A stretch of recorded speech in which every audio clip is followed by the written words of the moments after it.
Let's welcome to our channel. Okay, మన ఇప్పటి వరకు వీడియోస్ చాలా లేట్ అయినాయి. ద మెయిన్ రీజన్ మన దగ్గర వీడియోస్ దీనికి ప్రాపర్గా టూల్స్ అనేవి లేకపోవడం వల్ల మనకు వీడియోస్ తీయడం అనేది చాలా లేట్ అయింది. సో ఈ రోజు నుంచి ఖచ్చితంగా మన ఛానల్లో వీడియోస్ వచ్చి తీరతాయి. ఇంకొక స్పెషల్ పాయింట్ ఏంటంటే మన ఛానల్లో ఈ రోజు నుంచి మనం ఏపీ అప్లైడ్ ఫిజిక్స్ ను కూడా చెప్పుకోబోతున్నాం. అద్భుతంగా దంచుకుంటూ వెళ్దాం ఒక్కొక్క చాప్టర్ ని. ఇంకొక పాయింట్ ఏంటంటే ఈ ఏపీతో పాటుగా మన మ్యాథమెటిక్స్ కూడా ఇంకా థర్డ్ చాప్టర్ కూడా స్టార్ట్ చేస్తాను. మనం ఆల్రెడీ 2 చాప్టర్స్ కంప్లీట్ చేసేసాము. సో థర్డ్ చాప్టర్ కూడా నేను దాన్ని కంప్లీట్ చేసేసాను. దాంట్లో మీరు టెన్షన్ పడాల్సినటువంటి అవసరమే లేదు. సో ఇంకా మనం మన కాన్సెప్ట్ లోకి వెళ్ళిపోదాము. డన్. ఇప్పుడు మన మెయిన్ కాన్సెప్ట్ ఏంటది? Quantum mechanics. ఓకే, ఇప్పుడు నేను చెప్పబోయేటువంటి ఈ కాన్సెప్ట్ ఏదైతే ఉందో ఆ కాన్సెప్ట్ మీరు గేట్ లెవెల్ కూడా వాడుకోవచ్చు. ఎస్, డెఫినెట్ గా గేట్ లెవెల్ వాడచ్చు. చాలా ఈజీ, నేను చెప్తున్నాను కదా.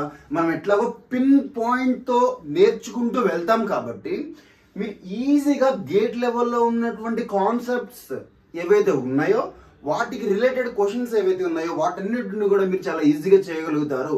అదే జేఎన్టీ పేపర్ అయితే పబ్జీ గేమ్. ఇంకా సరే ఇంకా చాలు. సో ఇక్కడ మనం మన కాన్సెప్ట్ లోకి వెళ్ళిపోదాం. ఫస్ట్ యూనిట్ అన్నమాట ఇది. యూనిట్ నెంబర్ 1 అప్లైడ్ ఫిజిక్స్ లో యూనిట్ నెంబర్ 1 ఏంటది? Quantum mechanics. రైట్. ఇక్కడ ఈ క్వాంటమ్ అంటే ఏంటి, ఈ మెకానిక్స్ అంటే ఏంటి, ఇది ఇంట్రడక్షన్ ఉంటుంది. సో ఇంట్రడక్షన్ తర్వాత మనం డైరెక్ట్ గా ఒక్కొక్కటి దంచుకుంటూ వెళ్దాం. కాన్సెప్ట్స్ ని ఒక రేంజ్ లో ఇస్తాను మీకు నాలెడ్జ్. డన్. సో ఇప్పుడు క్వాంటమ్ మెకానిక్స్ లో ఫస్ట్ మనం తెలుసుకోవాల్సినటువంటి మీనింగ్ ఏంటంటే మెకానిక్స్. ఇప్పుడు మనం చాలా సార్లు మన డైలీ లైఫ్ లో వింటుంటాం మెకానిక్స్ మెకానిక్స్ మెకానిక్స్ అని. ఏంటి మెకానిక్స్ అంటే? వినండి జాగ్రత్తగా. ఇప్పుడు నా చేతిలో ఒక మార్కర్ ఉంది, నేను పైకి ఎగిరేసాను, మళ్ళీ పట్టుకున్నాను, అవునా? సో ఇప్పుడు ఈ మార్కర్ అనేది కొద్దిసేపు మోషన్ లోకి వెళ్ళి, అంటే కొద్దిసేపు నా చేతిలో ఇంతవరకు రెస్ట్ లో ఉంది, అంటే కదలకుండా ఉంది. అప్పుడు నేను ఎప్పుడైతే దీని మీద ఫోర్స్ అనేది అప్లై చేశానో అప్పుడు ఈ మార్కర్ కి కొంత మోషన్ అనేది వచ్చి, కదలిక అనేది వచ్చి పైకి లేసి మళ్ళీ కిందికి వచ్చేసింది. ఇప్పుడు ఈ మోషన్ ఏదైతే ఉందో, ఈ మార్కర్ కు ఉన్నటువంటి మోషన్ ఏదైతే ఉందో దాన్ని స్టడీ చేయడం కోసం మనం మెకానిక్స్ ని యూజ్ చేస్తాము. ఇప్పుడు నేను నా చేతిలో ఇప్పుడు ఈ కర్చీఫ్ ఉంది, దీనిని ఇసిరేస్తున్నాను. ఇది ఇక్కడి నుంచి కొంత దూరం అనేది వెళ్ళి పడుతుంది. ఎందుకు? నేను ఈ కర్చీఫ్ మీద కొంత ఫోర్స్ ని యూజ్ చేసి విసిరేసాను కాబట్టి ఇప్పుడు ఇది నాకు ఇక్కడి నుంచి కొంత దూరం వెళ్ళి అక్కడ పడుతుంది, అంటే దీనికి కూడా కొంత మోషన్ అనేది వచ్చింది. సో ఇప్పుడు దాని గురించి మనం డిస్కస్ చేయడానికి, స్టడీ చేయడానికి దీనికి రిలేటెడ్ ఫార్ములాస్ ఏమేమి మనం ఐడెంటిఫై చేయగలవచ్చు, దీనికి రిలేటెడ్ ప్రాపర్టీస్ ఏమి మనం క్యాలిక్యులేట్ చేయవచ్చు, ఇవన్నీ థింగ్స్ చాలా ఉంటాయి. సో వాటన్నిటిని గురించి మనం స్టడీ చేయడానికి మెకానిక్స్ ని యూజ్ చేస్తాము. అయితే మనం నేర్చుకున్నాం ఇప్పుడు మోషన్ లో ఉన్నటువంటి థింగ్స్ ఏదైనా అవ్వచ్చు, వాటి గురించి స్టడీ చేయడానికి మనం మెకానిక్స్ ని యూజ్ చేస్తాము. అయితే మరి క్వాంటమ్ మెకానిక్స్ అంటే ఏంటి చెప్తాను. సో ఈ వర్డ్ క్వాంటమ్ మెకానిక్స్ లోకి వెళ్ళడానికంటే ముందు ఒక చిన్న బేస్ అనేది మనం వేసుకోవాలి. అది ఈ బేస్ అన్నమాట. ఏంటది? Classical mechanics. ఈ క్లాసికల్ మెకానిక్స్ అనేది ఏం చెప్తుంది అంటే, ఇప్పుడు నేను మీకు చెప్పిన ఎగ్జాంపులే. ఈ కర్చీఫ్ నేను ఇక్కడి నుంచి విరేస్తే ఇది ఇక్కడి నుంచి వెళ్ళి అక్కడ పడుతుంది. ఇది నాకు ఫిజికల్ గా అవుట్పుట్ అనేది కనిపిస్తుంది. ఇప్పుడు నేను దీని మీద నేను ఫోర్స్ ఇలా అప్లై చేస్తున్నా, కనిపిస్తుందా మీకు ఫోర్స్? దీని మీద ఫోర్స్ కనపడదు, కానీ నేను ఇలా చేయని వెనక్కి తీసుకెళ్లి ఇలా విసిరేయడం, ఈ నా చేతిలో ఉన్న ఇమోషన్స్, ఈ కదలికలు ఇవన్నీ కూడా మీకు కనిపిస్తున్నాయి. సో ఇది అంటే రియల్ లైఫ్ లో ఫిజికల్ గా కనపడేటువంటి థింగ్స్ ఏవైతే ఉన్నాయో వాటి మీద మనం స్టడీ చేస్తున్నాము. దాన్ని ఏమంటామంటే క్లాసికల్ మెకానిక్స్ అని అంటాము. ఇప్పుడు ఫోర్స్, ఇప్పుడు నేను ఒకటి మనం తెలుసుకున్నాం, ఏంటది? ఫోర్స్ అని తెలుసుకున్నాము. ఓకే, సో ఇప్పుడు దీని మీద నేను ఒక ఫోర్స్ అప్లై చేసేసాను, ఇది ఇక్కడ నుంచి ఆ ఫోర్స్ వల్ల పలానా దూరం వెళ్ళేసి పడింది. డన్. ఇప్పుడు ఇంకొకటి తీసుకోండి, మ్యాగ్నెటిజం అని తీసుకోండి. ఓకే రైట్, చెప్తాను. దీని తర్వాత ఇంకొకటి ఏం తీసుకోవచ్చు? ప్రెషర్, అవునా? సో ఇప్పుడు దీని మీద ఇట్లా గట్టిగా ప్రెషర్ అప్లై చేస్తే దీని యొక్క షేప్ అనేది చేంజ్ అయిపోతుంది, అవునా? సో ఇప్పుడు చూడండి, నేను దీనితో ఇలా మార్కర్ని ఇలా ఈ వాల్ ని ఇట్లా గుద్దితే అప్పుడేమవుతుంది? దాని మీద కూడా షేప్ ఒకవేళ చేంజ్ అయితే షేప్ చేంజ్ అవుతుంది, లేకుండా మార్కర్ విరిగిపోతే మార్కర్ విరిగిపోతుంది. పాయింట్ ఏంటి? ఇక్కడ ప్రెషర్ ఉంది. డన్. అంటే ఇది ఒక ఫిజికల్ చేంజ్. దీని గురించి, ఈ ప్రెషర్ గురించి స్టడీ చేయడానికి మనం క్లాసికల్ మెకానిక్స్ అనేది యూజ్ చేస్తాం. ఇప్పుడు మ్యాగ్నెటిజంకి వస్తాం. మ్యాగ్నెటిజం అనేది చాలా రకాలుగా వస్తుంది. ఎందుకు? మనం ఇప్పుడు 2 అయస్కాంతాలు తీసుకుందాం, ఆ రెండింటిని దగ్గర తీసుకొచ్చుకుంటే అప్పుడు అది ఆపోజిట్ పోల్స్ అయితేనేమో అట్రాక్ట్ చేసుకుంటాయి, సిమిలర్ పోల్స్ అయితేనేమో రిపెల్ చేసుకుంటాయి. మనకు తెలిసిందే, మనం ఫిజికల్ గా చూస్తున్నాము, అవునా? సో ఇప్పుడు అవి ఎంత ఫోర్స్ తో అట్రాక్ట్ చేసుకుంటున్నాయి, ఎంత ఫోర్స్ తో రిపెల్ చేసుకుంటున్నాయి, వాటిని మనం క్యాలిక్యులేట్ చేయవచ్చు కదా. సో వాటన్నిటిని మనం ఈ క్లాసికల్ మెకానిక్స్ ని యూజ్ చేసి క్యాలిక్యులేట్ చేస్తాం. ఇప్పుడు ఈ వైర్ తీసుకుంటున్నా, ఒక వైర్, ఈ వైర్ లోంచి నేను కరెంట్ ని పాస్ చేపిస్తున్నాను. ఇప్పుడు ఎప్పుడైతే ఒక వైర్ లోంచి మనకు కరెంట్ అనేది పాస్ అవుతుందో అప్పుడు ఆ వైర్ చుట్టూగా మనకేం ప్రొడ్యూస్ అవుతుంది అని అంటే మ్యాగ్నెటిక్ ఫీల్డ్ అనేది ప్రొడ్యూస్ అవుతుంది. ఆ మ్యాగ్నెటిక్ ఫీల్డ్ ఏం చేస్తుంది చూడండి. ఇప్పుడు ఇంకొక నార్మల్ వైర్ తీసుకుంటున్నాను. ఆ వైర్ లో నాకు కరెంట్ అనేది ఏం లేదు, జస్ట్ ఇంకొక నార్మల్ వైర్ తీసుకొచ్చి నేను ఇక్కడ పెట్టాను. సో ఇప్పుడు ఇక్కడ పైన ఉన్నటువంటి ఈ వైర్ లో వెళ్తున్నటువంటి కరెంట్ ప్రొడ్యూస్ చేస్తున్నటువంటి ఈ మ్యాగ్నెటిక్ ఫీల్డ్ ఏదైతే ఉందో ఆ మ్యాగ్నెటిక్ ఫీల్డ్ అనేది ఈ నార్మల్ వైర్, కరెంట్ లేనటువంటి వైర్ మీద పడినప్పుడు ఈ వైర్ లో మనకి కరెంట్ అనేది పాస్ అవుతుంది. ఎందుకు? ఈ మ్యాగ్నెటిక్ ఫీల్డ్ అనేది దీని మీద పడి ఈ కరెంట్ లేనటువంటి వైర్ లో కరెంట్ క్రియేట్ చేసి పాస్ చేపిస్తుంది కదా. సో ఇప్పుడు ఇందులో మనం చాలా ఫిజికల్ థింగ్స్ చూసాము. ఏంటిది? కరెంట్ పాస్ అవ్వడం, కరెంట్ పాస్ అవుతున్నప్పుడు మ్యాగ్నెటిజం బయటికి రావడం, ఆ మ్యాగ్నెటిజం అనేది కరెంట్ లేని ఈ వైర్ మీద పడటం.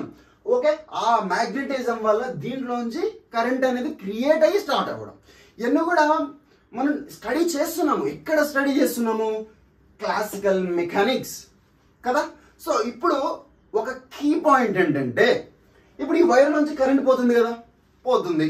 మన వైర్ లో నుంచి కరెంట్ పోతున్నప్పుడు మాత్రమే మనకి ఆ వైర్ చుట్టూ మ్యాగ్నెటిక్ ఫీల్డ్ అనేది ఎలా ప్రొడ్యూస్ అవుతుంది? కరెక్ట్ క్వశ్చనా కాదా? మీరు ఆలోచించండి. సరే, బాగుంది. సరే, దానికి వచ్చే పక్కన పెడదాం. ఈ మ్యాగ్నెటిక్ ఫీల్డ్ అనేది కరెంట్ పాస్ అవ్వనటువంటి వైర్ మీద పడినప్పుడు ఆ వైర్ లో మనకి కరెంట్ అనేది ఎలా ప్రొడ్యూస్ అవుతుంది? మనం చూస్తున్నామా? చూడట్లేము. అంటే గుర్తుపెట్టుకోండి, మైక్రోస్కోపిక్ లెవెల్లో ఏదో జరుగుతుంది. మైక్రోస్కోపిక్ లెవెల్లో ఏదో జరుగుతుంది, అంతే కదా. సో మైక్రోస్కోపిక్ అంటే మనకి కంటికి కనిపించట్లేదు. అక్కడ కంటికి కనిపిస్తే చూడండి, దీని నుంచి ఇది ఇట్లా అవుతుంది కాబట్టి అట్లా అవుతుంది అని చెప్తాము. బట్ మనకి కనిపించట్లేదు అంటే మైక్రోస్కోపిక్ లెవెల్లో ఈ మ్యాగ్నెటిక్ ఫీల్డ్ అనేది ఈ వైర్ మీద పడటం వల్ల దీంట్లోంచి కరెంట్ అనేది ప్రొడ్యూస్ అవుతుంది. బట్ ఆ మైక్రోస్కోపిక్ లెవెల్లో ఏం జరుగుతుంది? సో అట్లాంటి థింగ్స్ ని మనం ఈ క్వాంటమ్ మెకానిక్స్ లో నేర్చుకుంటాము. ఇది ఒక అద్భుతం, నిజంగా చెప్తున్నాను. మనకు తెలుసు ఏంటి, ఒక లైట్ రే అనేది అద్దం మీద పడినప్పుడు లేదా ఏదైనా ఆబ్జెక్ట్ మీద పడినప్పుడు రిఫ్లెక్ట్ అవుతుంది, బ్యాక్ రిఫ్లెక్ట్ అవుతుంది, మనకు తెలిసిందే. బట్ ఎందుకు రిఫ్లెక్ట్ అవుతుంది? ఆ క్వశ్చన్ అసలు ఆన్సర్ లేనటువంటి క్వశ్చన్ అనమాట. బట్ అట్లాంటి ఇంపాసిబుల్ క్వశ్చన్స్ కి కూడా మనం ఈ క్వాంటమ్ మెకానిక్స్ ని యూజ్ చేసుకొని ఆన్సర్స్ చేయొచ్చు. అర్థమవుతుందా? నేను చేయనా ఇప్పుడు దానికి ఆన్సర్ ఎలాగో చూడండి. సో ఇప్పుడు ఇది ఒక ఏదైనా సర్ఫేస్ ఉంది, ఈ సర్ఫేస్ మీద లైట్ రే అనేది పడింది. సో ఇప్పుడు ఈ లైట్ రే ఇలాగ ఆపోజిట్ డైరెక్షన్ లో రిఫ్లెక్ట్ అయ్యింది. అర్థమవుతుందా? సో ఈ లైట్ రే డైరెక్షన్ ఇలా ఉంటే సో ఈ సర్ఫేస్ మీద పడి మళ్ళీ ఇలాగా డిఫరెంట్ డైరెక్షన్ లో మూవ్ అయ్యింది. డన్. సో ఇప్పుడు మనం అర్థం చేసుకోవాల్సినటువంటి పాయింట్ ఏంటంటే, ఇది ఒక సర్ఫేస్ అంటే ఇక్కడ ఏవో ఆటమ్స్ ఉన్నాయి, అవన్నీ డిఫరెంట్ ఆటమ్స్ అనేవి ఉంటాయి. సో ఇప్పుడు ఆటమ్ అంటే ఏముంటుంది? ఫస్ట్ మధ్యలో న్యూక్లియస్ ఉంటుంది, చుట్టూ మనకి ఆర్బిట్స్ ఉంటాయి. ఓకే, ఈ ఆర్బిట్స్ లో మనకి ఏముంటాయి? ఎలక్ట్రాన్స్ అనేవి ఉంటాయి, అవునా? ఎలక్ట్రాన్స్ అనేవి ఉంటాయి. ఇప్పుడు చూడండి ఎంత అద్భుతంగా ఉంటుందంటే ఈ సబ్జెక్ట్ చాలా బ్యూటిఫుల్ గా ఉంటుంది. డన్. సో ఇప్పుడు ఈ లైట్ రే అనేది ఈ సర్ఫేస్ దగ్గర ఉన్నటువంటి ఆటమ్స్ ఏవైతే ఉన్నాయో ఆ ఆటమ్స్ మీద మనకి పడుతుంది. డన్. అంటే ఇప్పుడు ఆ ఆటమ్ నేను దీనిగా ఊహించుకోండి. సో ఇప్పుడు ఇక్కడ ఉన్నటువంటి ఈ ఆటమ్ తెచ్చేసి ఇక్కడ పెట్టాను మీకు అర్థమయ్యేలా చెప్పడం కోసం అన్నమాట.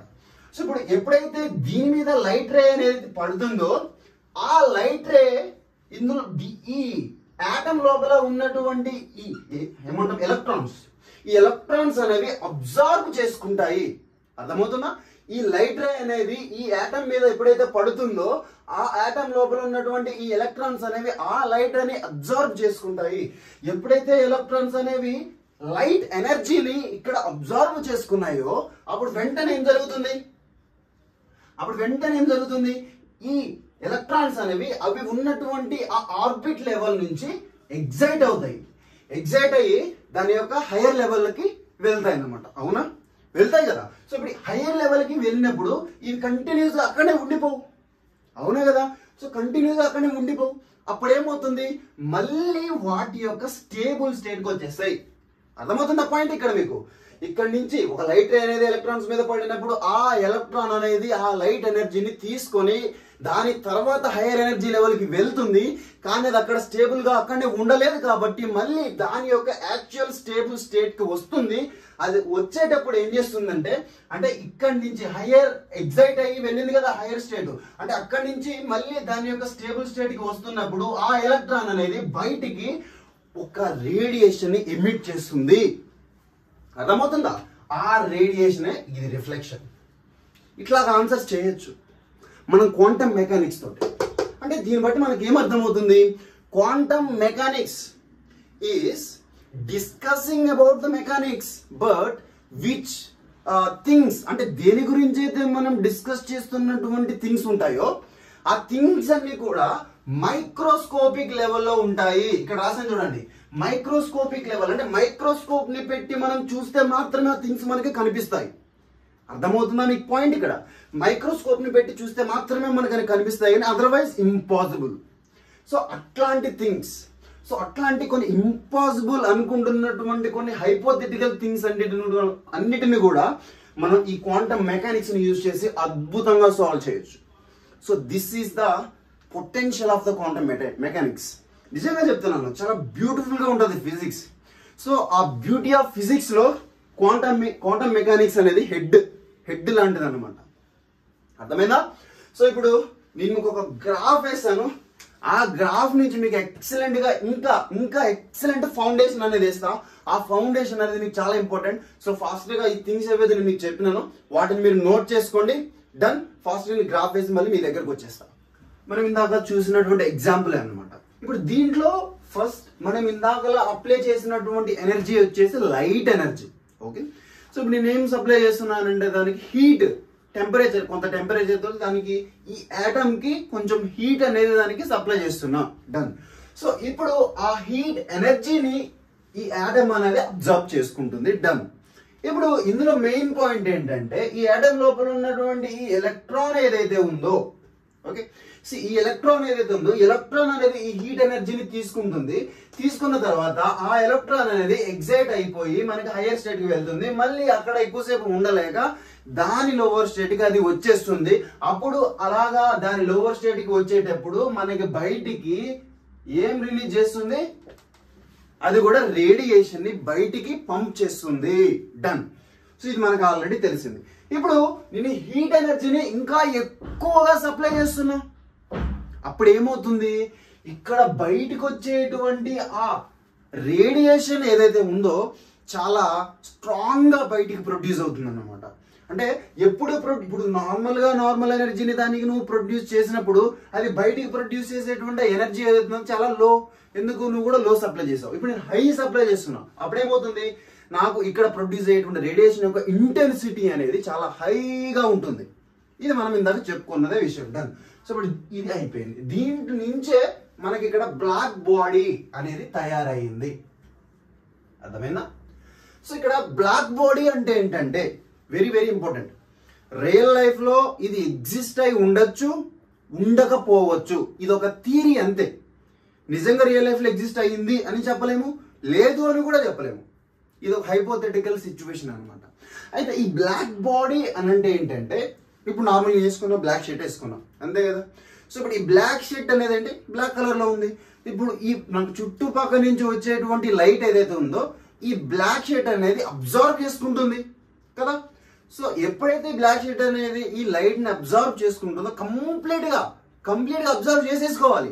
మళ్ళీ దీని మీద పడినటువంటి లైట్ ఏదైతే ఉందో బ్యాక్ రిఫ్లెక్ట్ అవ్వకూడదు. అర్థమవుతుందా పాయింట్ మీకు ఇక్కడ? సో అట్లాంటి బాడీస్ ఏవైతే ఉన్నాయో, అర్థమవుతుందా? అట్లాంటి బాడీస్ ఏవైతే ఉన్నాయో ఆ బాడీస్ ని మనం ఏమంటాము అంటే బ్లాక్ బాడీ అంటాము. అంటే ఇది ఒక బ్లాక్ కలర్ బాడీనే, దాని మీద పడేటువంటి ఆ ఎనర్జీ ఏదైతే ఉందో కంప్లీట్ గా 100% అబ్జర్వ్ చేసుకుంటది. ఓకే, 100% అబ్జర్వ్ చేసుకొని మళ్ళీ బ్యాక్ దాని యొక్క అబ్జర్వ్ చేసుకున్న ఎనర్జీని బ్యాక్ కి ప్రొడ్యూస్ చేయలేదు. అయితే ఇంకొక పాయింట్ ఏంటంటే ఈ భూమి మీద మనకి 100% బ్లాక్ బాడీస్ దొరకవు. సో మ్యాక్సిమం 99.99% ఉన్నటువంటి బ్లాక్ బాడీస్ మేబీ అవైలబుల్ ఉండొచ్చు. అయితే ఇట్లాంటి బాడీస్ మీద ఓకే 99.99% ఉన్నటువంటి ఇలాంటి బ్లాక్ బాడీస్ మీద నువ్వు గనక ఎనర్జీని అప్లై చేసినప్పుడు 0.001% అనేది మనకి బ్యాక్ రిఫ్లెక్ట్ అవుతుంది. 100% రిఫ్లెక్ట్ అవుతుంది. ఓకేనా, 100% మనకి రిఫ్లెక్ట్ అవుతుంది. ఇప్పుడు అంతే కదా, 0.01% కదా, దీన్ని తీసుకొచ్చి నీకు యాడ్ చేసి 100% అయిపోతుంది. సో ఇంత పర్సెంట్ అనేది మనకి బ్యాక్ ప్రొడ్యూస్ అవుతుంది. అదే నేను హై అమౌంట్ ఆఫ్ ఎనర్జీని బ్లాక్ బాడీ మీద అప్లై చేస్తున్నప్పుడు అప్పుడేమవుతుంది, దాని యొక్క రిఫ్లెక్షన్ కూడా ఇంక్రీజ్ అవుతుంది. అది అబ్జర్వ్ చేసుకుంటుంది, బట్ దాంతో పాటుగా దాని యొక్క రిఫ్లెక్షన్ కూడా బయటికి ఇంక్రీజ్ చేస్తుంది. అదే ఈ పాయింట్. ఇక్కడ ఏమవుతుందంటే ఇదే ఆటమ్ అనేది బ్లాక్ బాడీస్ లో కూడా ఉంటాయి. అట్లాగే హీట్ ఎనర్జీ నువ్వు ఆ ఆటమ్ కి సప్లై చేస్తున్నప్పుడు ఆటమ్ లో మనకి ఇందాక చెప్పుకున్న దాని ప్రకారం ఎలక్ట్రాన్ దాని ఎనర్జీని తీసుకొని హైయర్ ఎనర్జీ లెవెల్కి వెళ్ళి మళ్ళీ బ్యాక్ వచ్చేటప్పుడు హై అమౌంట్ ఆఫ్ ఎనర్జీని ప్రొడ్యూస్ చేస్తుంది. ఇక్కడ నువ్వు టెంపరేచర్ ని ఇంకా ఇంక్రీజ్ చేస్తున్నప్పుడు అప్పుడు ఏమవుతుంది, ఇంటెన్సిటీ ఆఫ్ రేడియేషన్ అనేది ఇంక్రీజ్ అవుతుంది. ఓకేనా, నువ్వు ఈ టెంపరేచర్ ఇంక్రీజ్ చేసినప్పుడు నీకు ఇక్కడ ఇంటెన్సిటీ ఆఫ్ లైట్ అనేది ఇంక్రీజ్ అవుతుంది. ఇక్కడ మీకు వర్డ్ ఇంటెన్సిటీ అంటే ఏంటంటే ఇప్పుడు ఈ పర్టికులర్ రీజియన్ తీసుకోండి, సర్క్యులర్ షేప్ లో కనబడుతున్న పర్టికులర్ రీజియన్ లో ఎన్ని అమౌంట్ ఆఫ్ లైట్ రేస్ అనేవి పర్టికులర్ రీజియన్ లో మాత్రమే పడుతున్నాయి, దాన్ని మనం ఇంటెన్సిటీ అంటాం. ఒకవేళ ఒక 100 రేస్ పడుతున్నాయి అనుకుందాం. సో 100 ఈజ్ ద ఇంటెన్సిటీ, ఈ రీజియన్ లో ఉన్నటువంటి దాని ఇంటెన్సిటీ. లేదా 1,00,000 రేస్ అనేవి దీని మీద పడుతున్నాయి అనుకుందాం, ఈ పర్టికులర్ ఏమంటారు రీజియన్ లో మాత్రం 1,00,000 రేస్ పడుతున్నాయి అనుకుందాం, దాన్ని మనం ఇంటెన్సిటీ అంటాం. అర్థమవుతుందా? ఎంత అమౌంట్ లో ఆ particular small amount of region లో ఎన్ని రేస్ అనేవి దాని మీద పడుతున్నాయి అనే దాన్ని మనం ఇంటెన్సిటీ అని అంటున్నాము. మరి ఇక్కడ ఇంటెన్సిటీ ఆఫ్ రేడియేషన్ అంటే ఇక్కడ ప్రొడ్యూస్ అవుతున్నటువంటి ఆ రేడియేషన్ ఏదైతే ఉందో ఎన్ని అమౌంట్ ఆఫ్ రేస్ అనేవి ఈ ఎలక్ట్రాన్ అనేది లోవర్ లెవెల్కి వస్తున్నప్పుడు బయటికి ప్రొడ్యూస్ చేస్తుంది, దాన్ని మనం ఏమంటాము అంటే ఇంటెన్సిటీ ఆఫ్ రేడియేషన్ అంటాము. సో ఆ బండిల్, సో ఎలక్ట్రాన్ అనేది బయటికి ప్రొడ్యూస్ చేస్తున్నటువంటి ఆ రేస్ యొక్క బండిల్ ని మనం ఏమంటామంటే ఆ కట్టను ఏమంటాము ఇంటెన్సిటీ ఆఫ్ రేడియేషన్ అని అంటాం. డన్.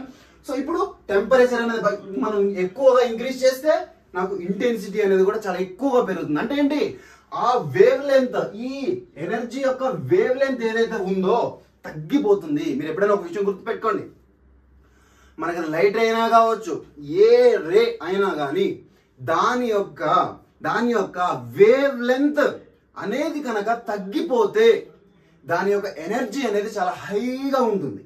అదే దాని వేవ్ లెంత్ అనేది చాలా లార్జ్గా ఉంటే దాని యొక్క ఎనర్జీ కూడా చాలా తక్కువగా ఉంటుంది. ఇవి ఇన్వర్స్లీ ప్రపోర్షనల్ అన్నమాట. దాని యొక్క వేవ్ లెంత్ చాలా తక్కువగా ఉంటే ఎనర్జీ ఎక్కువ, వేవ్ లెంత్ అనేది చాలా ఎక్కువగా ఉంటే దాని యొక్క ఎనర్జీ చాలా తక్కువ. ఇది పాయింట్ అన్నమాట.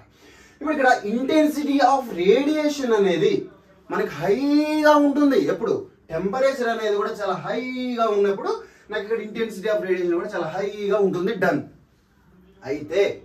అయితే ఇక్కడ మనం పట్టుకోవాల్సిన పాయింట్ ఏంటి, రేడియేషన్ ఒక ఇంటెన్సిటీ చాలా హైగా ఉంది అంటే ఆ రేడియేషన్ ఒక వేవ్ లెంత్ అనేది చాలా తక్కువగా ఉంది అని అర్థం. ఈ పాయింట్ అర్థమవుతుంది కదా. వేవ్ లెంత్ అనేది చాలా తక్కువ ఉంది కాబట్టి ఆ రేడియేషన్ కి ఇంటెన్సిటీ అనేది చాలా ఎక్కువగా ఉంది. డన్. సో ఇప్పుడు మన గ్రాఫ్కి వచ్చేద్దాం. ఇప్పుడు మీకు క్లియర్గా అర్థమైనట్టే కదా, బ్లాక్ బాడీ, ఈ ఫామ్, ఇదంతా, ఈ టెంపరేచర్, దీనికి రిలేషన్. డన్. సో ఇప్పుడు ఈ గ్రాఫ్కి వస్తే సేమ్ ఇక్కడ చేసిన విధంగా చేస్తున్నాం. సో ఇక్కడ చూస్తే ఇప్పుడు ఏదో ఒక బ్లాక్ బాడీనో లేదా ఏదో ఒక ఆబ్జెక్ట్ తీసుకున్నాం అనుకోండి కొద్దిసేపు. సో ఇక్కడ తీసుకున్నటువంటి ఆ బ్లాక్ బాడీ మీద నేను టెంపరేచర్ ని ఇంక్రీజ్ చేస్తూ వస్తున్నా. ఓకే, సో ఈ బ్లాక్ బాడీ మీద నేను టెంపరేచర్ ని ఎప్పుడైతే ఇంక్రీజ్ చేస్తున్నానో అప్పుడు ఏమవుతుంది, బయటికి వచ్చేటువంటి ఆ రేడియేషన్ కూడా హైగా వస్తుంది, ఎక్కువగా వస్తుంది. అవునా? అంటే దీన్ని బట్టి మనకి ఏమర్థమవుతుంది, నువ్వు టెంపరేచర్ ని ఇంక్రీజ్ చేస్తున్న కొద్దీ మనకి ఈ రేడియేషన్ అనేది కూడా చాలా హైగా వస్తుంది. అంటే వేవ్ లెంత్ అనేది తగ్గుతుంది. ఓకే, సో ఇప్పుడు చూడండి, వేవ్ లెంత్ మీకు టెంపరేచర్ ఇంక్రీజ్ చేస్తూనే ఉన్నా, అప్పుడు నాకేమవుతుంది, వేవ్ లెంత్ అనేది తగ్గుతూ వస్తుంది. అంతే కదా? ఇక్కడ 2000, ఇక్కడ 1500, ఇక్కడ చూడండి 10,000. ఇప్పుడు గ్రాఫ్ ఎలా ఉంది, వేవ్ లెంత్ అనేది ఇటువైపు తగ్గుతూ వస్తుంది. అప్పుడు వేవ్ లెంత్ అనేది తగ్గుతూ ఉన్నప్పుడు మనకి ఇంటెన్సిటీ అంటే రేడియేషన్, ఆ రేడియేషన్ యొక్క ఎనర్జీ అనేది చాలా హైగా అయిపోతుంది. చూడండి, హైగా అయిపోతుంది. మనకి వేవ్ లెంత్ అనేది తగ్గుతూ ఉన్నప్పుడు ఈ రేడియేషన్ అనేది చాలా హైగా వెళ్ళిపోతుంది అన్నమాట. డన్. ఇక్కడ హీట్ ఎనర్జీని సప్లై చేసినప్పుడు నాకు ఫస్ట్ వచ్చేటువంటి కలర్ రెడ్, ఆరెంజ్, ఎల్లో, ఇలా ఈ కలర్స్ అన్ని కూడా మనకి వస్తాయి అన్నమాట. లాస్ట్ లో వైలెట్. Okay, done. సో ఈ విధంగా మనకి డిఫరెంట్ కలర్స్ అనేవి ఈ వేవ్ లెంత్ అనేది తగ్గుతున్నటువంటి ఆ విధానాన్ని బేస్ చేసుకొని ప్రొడ్యూస్ అవుతాయి. Okay okay, done. ఇక్కడ మీకు అర్థమైపోయింది కదా ఈ పాయింట్. ఇప్పుడు దీన్ని బట్టి మనకి ఏం అర్థమవుతుంది, సరే ఈ టెంపరేచర్ అనేది ఇంక్రీజ్ చేసి ఇక్కడ పెట్టాను. అదే ఇప్పుడు ఏమవుతుందంటే నేను టెంపరేచర్ ని సడన్ గా ఆపేసా, అప్పుడు ఏమవుతుంది, అక్కడ రేడియేషన్ బయటికి ప్రొడ్యూస్ చేసేటువంటి ఆ రేడియేషన్ ఏదైతే ఉంటుందో అది కూడా తగ్గిపోతుంది. అర్థమవుతుంది కదా? సో ఇప్పుడు ఇక్కడ టెంపరేచర్ ఇంక్రీజ్ చేసినప్పుడు ఇంటెన్సిటీ అనేది ఇంక్రీజ్ అయింది, అంటే వేవ్ లెంత్ అనేది తగ్గుతూ వచ్చింది. టెంపరేచర్ నేను తగ్గించినప్పుడు అప్పుడు నాకేమవుతుంది, బయటకు వచ్చేటువంటి రేడియేషన్ కూడా తగ్గిపోతుంది. రేడియేషన్ తగ్గిపోతుంది అంటే ఏంటి, వేవ్ లెంత్ అనేది ఇంక్రీజ్ అవుతుంది. చూడండి మనకి ఏమవుతుంది, ఈ ఇంటెన్సిటీ ఇప్పుడు ఇలా వెళ్తుంది అనమాట. ఇంటెన్సిటీ అనేది ఇలా చూసుకుంటేనేమో తగ్గుతుంది, అదే నువ్వు ఈ డైరెక్షన్ లో చూసుకుంటామో ఇంక్రీజ్ అవుతుంది. సో ఇప్పుడు మాకు రేడియేషన్ అనేది ఈ డైరెక్షన్ లో చూడండి, ఇక్కడ మన ఇంటెన్సిటీ ఆఫ్ రేడియేషన్ అనేది తగ్గుతుంది. ఎందుకు, వేవ్ లెంత్ అనేది పెరుగుతుంది కాబట్టి. రేడియేషన్ యొక్క ఎనర్జీ అనేది తగ్గిపోతుంది. డన్. అది మీకు ఇక్కడ పాయింట్. ఇది మనకి బ్లాక్ బాడీ గురించి ఒక ఇంట్రడక్షన్. ఇదంతా బేసిక్. దీని గురించి మనం చాలా ఎక్కువగా మాట్లాడతాం అనమాట. ఓకే, మనం మన నెక్స్ట్ వీడియోస్ లో అసలు ఈ బ్లాక్ బాడీ రేడియేషన్ మనం కనుక్కుంటాం, డెఫినెట్ గా కనుక్కుంటాం. బ్లాక్ బాడీ రేడియేషన్ ఫార్ములా ఉంటది, మనం దాన్ని ఒక రేంజ్ లో కనుక్కుందాము. ఇంకా మీరు ఈ వీడియో ఇప్పటితో అయితే సమాప్తం. నెక్స్ట్ వీడియోలో మనం అద్భుతంగా డిరైవ్ చేద్దాము. Okay, done. ఇంకా మీ ఫ్రెండ్స్ ఎవరైనా ఉన్నట్లయితే వాళ్ళందరికీ చెప్పండి, ఇట్లాగా మనం క్లాసెస్ అవన్నీ చేస్తున్నామని చెప్పండి. సో ఇట్లాంటి అద్భుతమైనటువంటి నాలెడ్జ్ ని మీ ఫ్రెండ్స్ కూడా అందించండి. సో వాళ్ళందరికీ చెప్పి మన ఛానల్ని సబ్స్క్రైబ్ చేయించి సపోర్ట్ చేయండి. బికాజ్ నేను ఇంత కష్టపడి చేస్తున్నాను వర్క్ ఫర్ యూ, మీకోసం. సో నాకు మీ సపోర్ట్ అనేది చాలా చాలా చాలా ఇంపార్టెంట్ కాబట్టి ఇంకా మీ సపోర్ట్ లేకపోతే నేను చేయలేను. సో మీరు సపోర్ట్ చేయమని కోరుకుంటూ లాస్ట్ అండ్ ఫైనల్ గా ఈ వీడియో తోటి ఇంతే. ఇంకా డన్. మనం నెక్స్ట్ వీడియోలో కలుసుకుందాం. Thank you for giving this golden opportunity. Thank you.